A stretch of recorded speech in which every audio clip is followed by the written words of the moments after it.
I'm Yasha Yachnis, and I will be performing two virtuoso piano solos by Frédéric Chopin. Frédéric Chopin is a romantic composer of French-Polish origin, French father, Polish mother. He lived in Poland the first half of his life and France the second half of his life. He's a very nationalistic composer. He lived from 1810 to 1849, and in his short life, he composed some of the most sublimely beautiful music ever composed. And I will be playing the Fantasie in F minor and the Allegro de concert, both of which are from around 1840.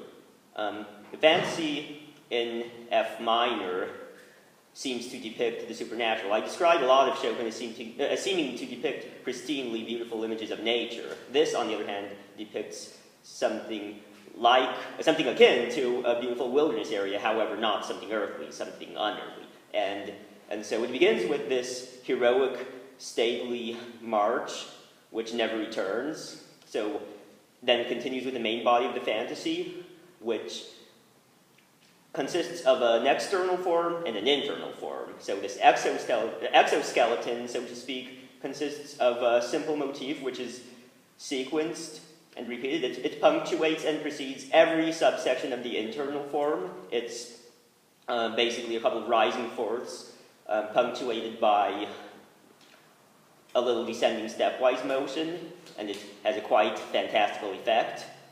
And it occurs in a different rendition each time it occurs. The internal structure is something akin to a sonata rondo form, and so sonata rondo form is a form that developed in the classical period, starting from around 1750, and so obviously it's an amalgamation of sonata form and rondo form. Sonata form is basically the following: exposition, development, recapitulation, where the recapitulation is a repeat of the exposition. The exposition consists of a primary theme, followed by a transition, then a secondary theme, and a closing theme. And there are specific key relations between the various themes. The development section, any number of the themes from the exposition are developed. The sonata rondo form differs in the sense that the development section generally consists of a complete statement of the primary theme from the exposition, followed by, in many cases, completely new material, whereas in traditional sonata allegro form, the development section, for the most part, develops any of the themes in the exposition, but generally there's a complete statement of them. They're altered and developed in various ways, which is why it's called the development section. And the Fantasie differs in the sense that the key relations between the various themes in the exposition, as well as the recapitulation, are completely blasted apart. He did away with the traditional rules and made his own rules. However, in traditional sonata, as well as sonata rondo form, the key relations in the recapitulation are generally different than in the exposition, because exposition goes from tonic to dominant, while recapitulation goes from tonic to tonic. And it's not so in the Fantasie. The recapitulation does not begin in the tonic. And finally, the piece does not even end in the same key that it begins. It begins in F minor and it ends in A flat major. So Chopin basically blasts tradition apart in this piece in order to create a more romantic and more fantastical composition than would be possible if he did conform to the confines of traditional forms. So this is the Fantasie in F minor, Opus 49. It's an absolutely sublime, brilliant, and fantastical piece.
Concert, Opus 46, also by Chopin. This piece is an offshoot of an abandoned third piano concerto from about a decade earlier. Around 1830, Chopin composed two piano concerti, both of which were published. However, this third piano concerto in A major remains unfinished, and portions of it have been found, and you'll find a recording of what has been found of it on YouTube. And most of the Allegro de Concert consists of direct quotes from that piano concerto.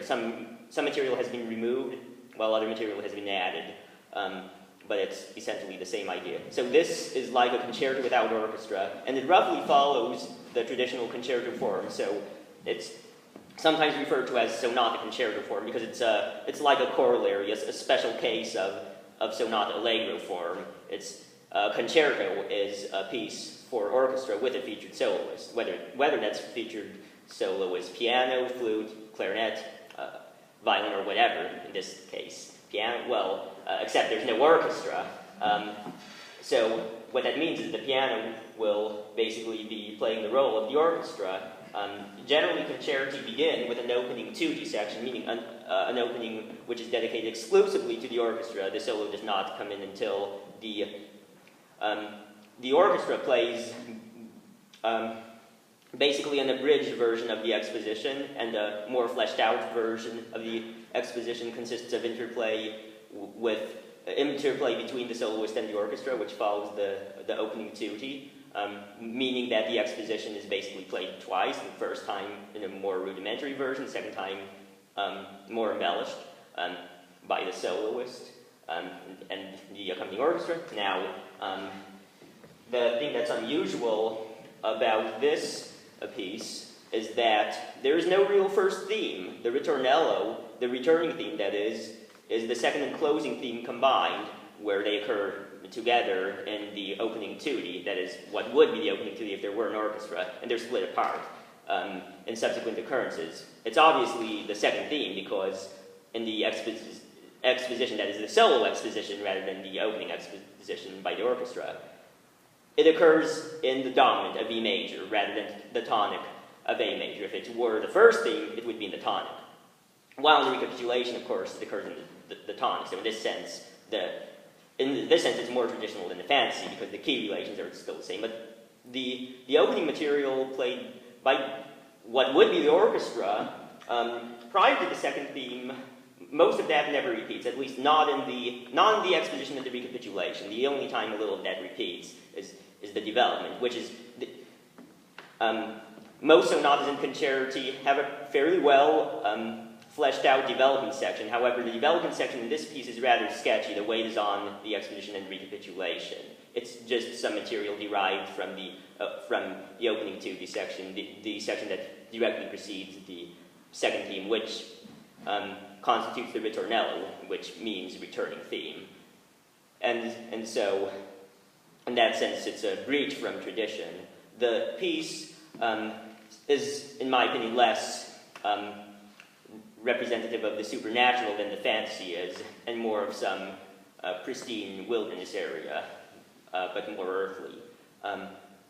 What I envision when I listen to portions of this piece, in particular the lyrical second theme, is some pristine, flowing mountain stream. When the dynamics build up, the stream becomes more turbulent, perhaps flows over some cascades, some rapids. When the closing theme comes around, this fortissimo fanfare, I see an awe-inspiring waterfall. And Chopin generally composed absolute music rather than program music, meaning he did not intend for there to be a story behind it, which means you decide what it represents, and so that's what this music represents to me.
have any questions? And if there are questions for Yasha? Is this your senior recital piece also? No, I'm currently a junior.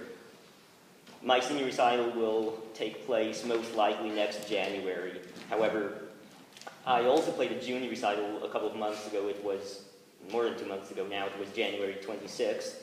But this is new repertoire, and it's pretty much extra. I'm basically playing whatever I want right now. Who's your favorite composer? If I had to choose one, it would probably be Chopin, though there are several of them. I would imagine you're pretty good with Rachmaninoff. Rachmaninoff is not one of my favorites.